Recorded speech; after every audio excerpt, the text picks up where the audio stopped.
নমস্কার বন্ধুরা, আজকে যে বিষয়টা নিয়ে আমি আলোচনা করব সেটা হচ্ছে টাইপস অফ ইনকাম। ইনকাম কত প্রকারের হতে পারে বাংলায়।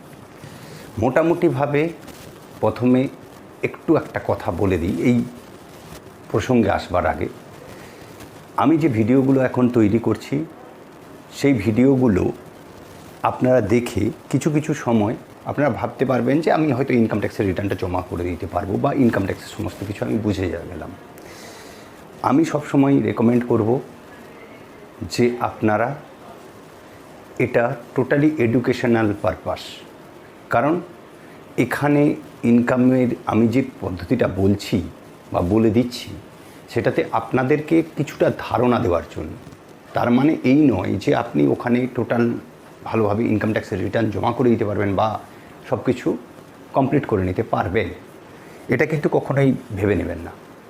তার কারণ হচ্ছে এখানে অনেক কিছুই এর ভেতরে বা বাইরে অনেক রকম সিস্টেম থাকে। সেই সিস্টেমগুলোকে সেই পথ দিয়ে সুন্দরভাবে সাজিয়ে ইনকাম ট্যাক্স ডিপার্টমেন্টে জমা করতে হয়। তার ফলে আপনারা হয়তো সেই সমস্ত পারপাসে অতটা জ্ঞান আপনাদের নাও থাকতে পারে। তার ফলে আপনারা রিটার্নটা নিজের থেকে জমা করার কথা ভাবাটা আমার মতে উচিত হবে না। যে কোনো এক্সপার্টের পরামর্শ নিয়ে আপনাদের কাছে নিকটবর্তী যে এক্সপার্ট রয়েছেন তার কাছ থেকে পরামর্শ নিয়ে আপনি রিটার্নটা জমা করাটা আমার মতে বললেই যে ভালো হয়।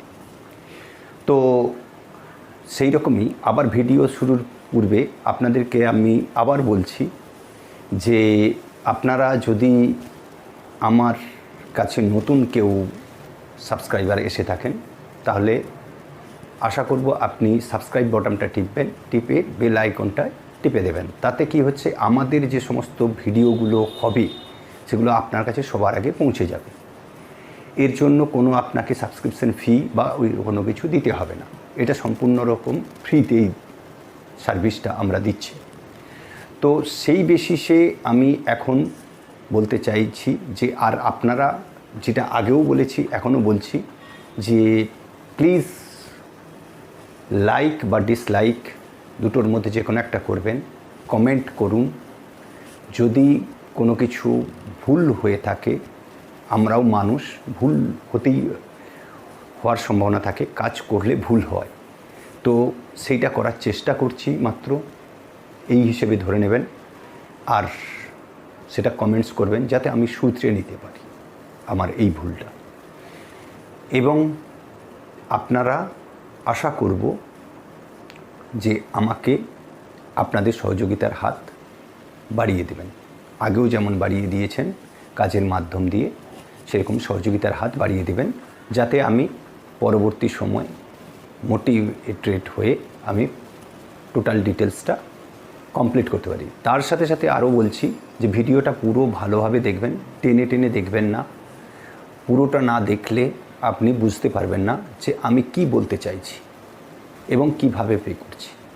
তো আজকে আমি আসি আমাদের মূল প্রসঙ্গে, যে টাইপ অফ ইনকাম। ইনকাম ট্যাক্সের ক্ষেত্রে টাইপ অফ ইনকামটা কতগুলো হতে পারে বা কিভাবে আমি বুঝবো যে আমি কি ইনকামের উপর আমাকে ট্যাক্স দিতে হবে এবং কীরকমভাবে দিতে হবে। সেগুলো আরও এর ভেতরে অনেক প্রসঙ্গ থাকে বা পেয়ে থাকে, ততটা তো বলা সম্ভব নয় একটা ছোট ভিডিওর মধ্যে। মোটামুটি যতটা বলা যায় সেই পরিমাণ আমি বলে দেওয়ার চেষ্টা করব সমস্ত জিনিসের মধ্যেই। তো তাতে একটা আপনার ধারণা হবে যে যে কোনো ক্ষেত্রে আপনি কিভাবে আপনার ইনকাম ট্যাক্সে ডিটেলসটাকে সাজাতে পারবেন। তো আসি মূল প্রসঙ্গে। তো ইনকাম আমরা ধরেন কত প্রকারের। অ্যাকচুয়ালি ইনকাম ট্যাক্সে মোটামুটিভাবে 1, 2, 3, 4 and 5 এই 5টা হেডে ভাগ করা হয়েছে ইনকামকে। তাহলে সেগুলো কি কি? তাহলে 1 নম্বরে আমরা রাখতে পারি আমরা যারা কোনো জায়গায় কাজ করি, সরকারি মাধ্যমে বা বেসরকারি মাধ্যম, যে কোনো মাধ্যমে যেখানেই আমরা কাজ করি সেখান থেকে আমরা যে স্যালারি পাই, সেই স্যালারি বা পেনশন এই যে জায়গাটা থাকে সেইটা হচ্ছে স্যালারি ইনকাম বলা হয়।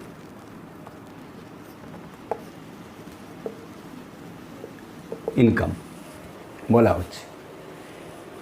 তারপর আসছে দ্বিতীয়, সেকেন্ড ইনকামটা হচ্ছে কি, বিজনেস বা প্রফেশনের দ্বারা যে ইনকামটা করি, বিজনেস বা প্রফেশন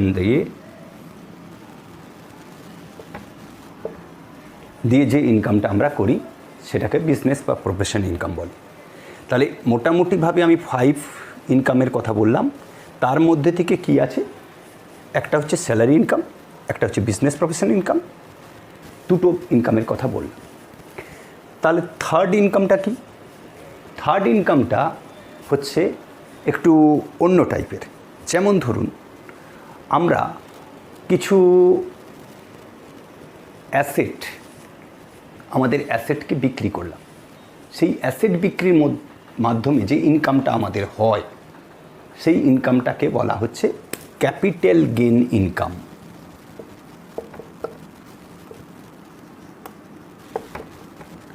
ইনকাম মানুন একটা উদাহরণ হিসেবে আমি যদি দিতে পারি, এগুলো পরে পরে আমি আসছি, প্রত্যেকটা পয়েন্টেই আমি বলে যাব যে কীরকম কী ইনকামগুলো হয়। তো এটা হলো তাহলে capital gain income. Third, fourth আসি, আমরা তো বাড়ি ভাড়া দিই, তাই তো? এই যে ভাড়াগুলো দিই, সেই ভাড়া দেওয়ার জন্য যে ইনকামগুলো, সেইটাকে বলা হচ্ছে হাউস প্রপার্টি ইনকাম।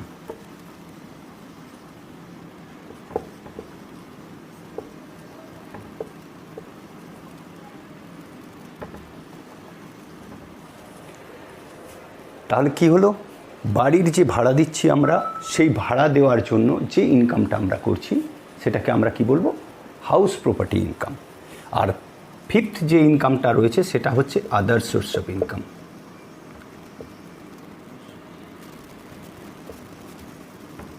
ইনকাম এই কয়েকটা ইনকামে ভাগ করা যেতে পারে আমাদের ইনকামগুলোকে। এই 5টা হেডের মধ্যে আমাদেরকে ইনকামগুলো ভাগ করতে হবে। এবার আমি আগের দিনই আলোচনা করে বলেছি যে কোনো বছর ছেড়ে উপর যে বছরের ইনকাম, এই ইনকামগুলো করছি, সেই বছরের উপরে তার অ্যাসেসমেন্ট ইয়ার আর ফিনান্সিয়াল ইয়ারকে আমি আগের ভিডিওতে ভালো করে করে দিয়েছি। আপনারা প্রয়োজন হলে আগের ভিডিওতে গিয়ে দেখতে পারেন যে অ্যাসেসমেন্ট ইয়ার আর প্রিভিয়াস ইয়ার কী হয়। সহজ ভাষায় আমরা যেরকম না জানা লোক এত ডেফিনেশন, এত অ্যাকাউন্টিং ডেফিনেশন বাদ দিয়ে যেটা করার চেষ্টা করেছি আমি, কোনো অ্যাক্ট বা আইনের কোনো কথার মধ্য থেকে বেরিয়ে গিয়ে সহজ ভাষাতে কিভাবে আমরা বুঝব সেটা বোঝাবার আমি চেষ্টা করেছি। তো সেই ভিডিওটা দেখলে আপনারা বুঝতে পারবেন। তো এখন আসি, তাহলে আমরা আজকে যে ভিডিওটা আমি আপলোড করছি সেখানে আমাদের অ্যাসেসমেন্ট ইয়ার কি? অ্যাসেসমেন্ট ইয়ার হচ্ছে যে বছরটায় আমরা কাজ করছি, হিসেবটা নির্ধারণ করছি বা আমার ইনকামটাকে নির্ধারণ করছি, সেই ইয়ারটাকে আমরা অ্যাসেসমেন্ট ইয়ারের মতো বলবো। মানে যে বছরটায় আমি বসে ক্যালকুলেশন করছি, সহজ ভাষায় বুঝতে গেলে যে বছরটায় আপনি ক্যালকুলেট করবেন আপনার ইনকামটা, সেই বছরটাকে বোঝায়। তাহলে সেই বছরটা কি? এখন আমাদের শুরু হয়ে গেছে 2022 আর 23, কারণ মার্চ মাস 2023, 1 এপ্রিল 2022 থেকে মার্চ মাস 2023, এটা হচ্ছে অ্যাসেসমেন্ট ইয়ার। তাহলে কোন বছরটার হিসেবে আমি করতে বসবো সেটাকে আমি বলেছি কি, ফিনান্সিয়াল ইয়ার বা অ্যাকাউন্টিং ইয়ার। সেটা কোন বছর করব হচ্ছে আমরা 21 to 22, মানে 1 এপ্রিল 2021 থেকে 31 মার্চ 2022 হিসেব আমরা করতে বসবো। ঠিক আছে?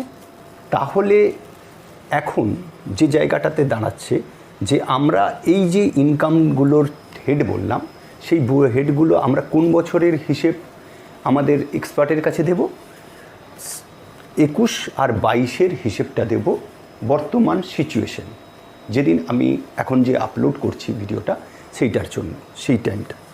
তো সেই বেসিসে দেখা যাচ্ছে যে আমরা স্যালারি ইনকাম শো করছি। তো স্যালারি ইনকাম কিভাবে আসছে, স্যালারি ইনকামে আসে।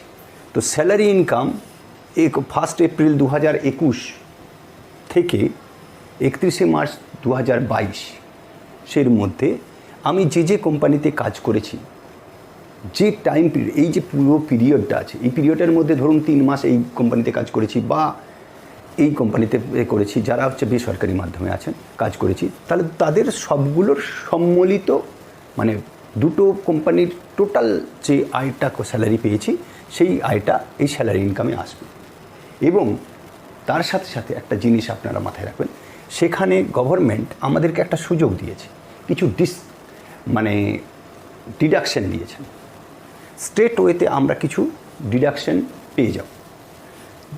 এই যে ইনকামটা করতে গিয়ে আমার যে সমস্ত খরচা হয়েছে, সেই খরচাটার জন্য ধরুন আপনি বাসে করে যাচ্ছেন বা এই যে যাচ্ছেন, এই সমস্ত খরচাটা মেটাবার জন্য সহজ ভাষায় বলতে গেলে তাতে একটা ডিডাকশন গভর্নমেন্ট দিয়ে থাকে। যদি আপনি 5 লাখ টাকা স্যালারি পেয়ে থাকেন টোটাল দুটো কোম্পানি মিলে, তাহলে আপনার 5 লাখ টাকা, তারপরে যে 50,000 টাকা হোক সেখান থেকে ডিডাকশন দেবেন। ডিডাকশন দেওয়ার পর থাকবে আপনাদের যে ইনকামটা, মানে 4.5 লাখ টাকা যে ইনকামটা থাকছে, সেইটার উপর ইনকাম ট্যাক্সেবল ইনকাম হিসেবে আপনার কাছে এই হেডের আন্ডারে আসবে। হলো, এবার আসছি আমরা বিজনেস ইনকাম। বিজনেস ইনকামের ক্ষেত্রে কি হয়, ধরুন এই যে পিরিয়ডটার মধ্যে আমি যত সেল করলাম, যা পারচেস করলাম এবং তার জন্য যেটা এক্সপেন্সেস করলাম, সেই সেল পারচেস সেল হলো, তারপর তার থেকে পারচেস মাইনাস গেল, তারপর যে এক্সপেন্সেসগুলো করেছি সেটা মাইনাস যাওয়ার পর যে প্রফিটটা আসবে, সেই প্রফিটটার উপর যে ইনকাম ট্যাক্সটা পে করব, সেটা আসবে কোন হেডে, বিজনেস ইনকামের হেডে। আর তারপর যেটা হচ্ছে আসছি ক্যাপিটাল গেন। এই ক্যাপিটাল গেনের একটা উদাহরণ কী হিসেবে দিতে পারি, যেমন দিতে পারি আমরা একটা, এখানে ক্যাপিটাল গেনের মধ্যে থাকবে, যেমন ধরুন আপনার একটা বাড়ি আছে, এই বাড়িটা আপনি আজকে বিক্রি করলেন, এই সালটার মধ্যে কোনো একটা ডেটে আপনি বিক্রি করেছেন। তো এই বিক্রি করার পর সেটা ধরুন 10 লাখে বিক্রি করেছে। এখন এখানে 10 লাখ টাকা যেটা আসলো, সেটার উপরেই আপনাকে ইনকাম ট্যাক্স চায়নি, ট্যাক্স চাইছে ইনকাম ট্যাক্স কি, আপনি যখন কিনেছিলেন তখন যে ভ্যালুটা ছিল, সেইটার উপর ইন্ডেক্স ভ্যালু করে আজকের সাল পর্যন্ত এটার অ্যাকচুয়াল ভ্যালুয়েশন কী হবে, সেই ভ্যালুয়েশন থেকে এই সেল ভ্যালু যে পরিমাণ বেশি থাকছে, সেই পরিমাণ টাকাটুকুটার উপরে ক্যাপিটাল গেনের ট্যাক্সটা চাওয়া হয়। তাহলে কি হলো, যে এই অ্যাসেটের ক্ষেত্রে এই জায়গাটাতে আপনাকে দেখাতে হচ্ছে কি, যে জায়গাটাতে আপনার টোটাল যা অ্যাসেট আপনি বিক্রি করলেন, সেই বিক্রি এবং তার যে ইন্ডেক্স ভ্যালু যেটা করার পর যে ক্যালকুলেশনটা এসেছিল, সেই অ্যামাউন্টটার উপর আপনাকে এই ট্যাক্সেশন ক্যালকুলেশনটা করতে হবে। এবার আসি হাউস প্রপার্টি। হাউস প্রপার্টিতে কি আছে, হাউস প্রপার্টিতে এটাই থাকছে, আপনি যে পুরো বছরটা ভাড়ায় দিয়েছেন যাকে, তার যে ভাড়া, সেইটার পর বাদ যাবে আপনার ওখানকার মিউনিসিপ্যাল ভ্যালুর যে ট্যাক্সটা আছে, তারও একটা ডিভাইডেশনের রুট ম্যাপ বলে দিয়েছে ইনকাম ট্যাক্স ডিপার্টমেন্ট, সেটা বাদ যাওয়ার পর, বা যদি আপনার সেটার আদার্স আরও অনেক রকমের ছাড়, যেমন ধরুন ইন্টারেস্ট বা যদিও কিছু থাকে, সেগুলো বাদ যাওয়ার পর তারপর যদি একটা ডিডাকশন একটা হয়, সেই ডিডাকশনটা পাওয়ার পর যে ইনকামটা থাকবে, সেইটার উপর আপনাকে ট্যাক্স পে করতে হবে। আর other source of income, other source of ইনকামের ক্ষেত্রে এটা কিন্তু অনেক রকমের ইনকাম হতে পারে। এইটা যেমন লটারি থেকে যে টাকাটা পাচ্ছেন বা ইন্টারেস্ট পাচ্ছেন বা ডিভিডেন্ড কিছু পেয়েছেন কোনো কোম্পানির শেয়ার কিনে, এই সমস্ত যে ইনকামগুলো এগুলো থাকবে এই আদার সোর্স অফ ইনকামের মধ্যে আসবে। এখানেও পার্টিকুলারলি কিছু কিছু জায়গায় কিছু কিছু ছাড় আপনাদের জন্য আছে, সেই ছাড়গুলো আপনাকে এক্সপার্টের কাছ থেকে ভালো করে বুঝে নেবেন বা আমাদের ভিডিওতেও পরে পরে আসতে পারে, সেগুলো আমরা বলবো। কিন্তু এখানে আমি একটা জায়গায় স্যালারি ইনকামের একটা জায়গা মিস করে গিয়েছি, সেটা হচ্ছে যে স্যালারি যখন কোম্পানির ক্ষেত্রে বললাম, সরকারি যারা এমপ্লয়ি হন তাদের ক্ষেত্রেও কিন্তু সেই একই রকমই সিস্টেম, যে স্যালারি যে ইনকামটা থাকছে সেই স্যালারি তার হয়তো পুরো বছরের যে স্যালারিটা আছে সেই স্যালারিটার উপরেই কিন্তু সেই একই ফর্মুলায় অ্যাপ্লাই হবে যেটা এর ক্ষেত্রে সেইটার উপর যে অ্যামাউন্টটা হচ্ছে সেইটার উপরে ট্যাক্স ক্যালকুলেশন হবে। ঠিক আছে, মোটামুটি এই মাধ্যম দিয়ে আমি আপনাদেরকে যে কনসেপ্টটা দেওয়ার চেষ্টা করলাম যে এই বছরে দাঁড়িয়ে আপনি কিভাবে আপনার কীভাবে হেডসটাকে ভাগ করবেন আপনার ইনকামের, সেটা মোটামুটি বুঝিয়ে দিলাম।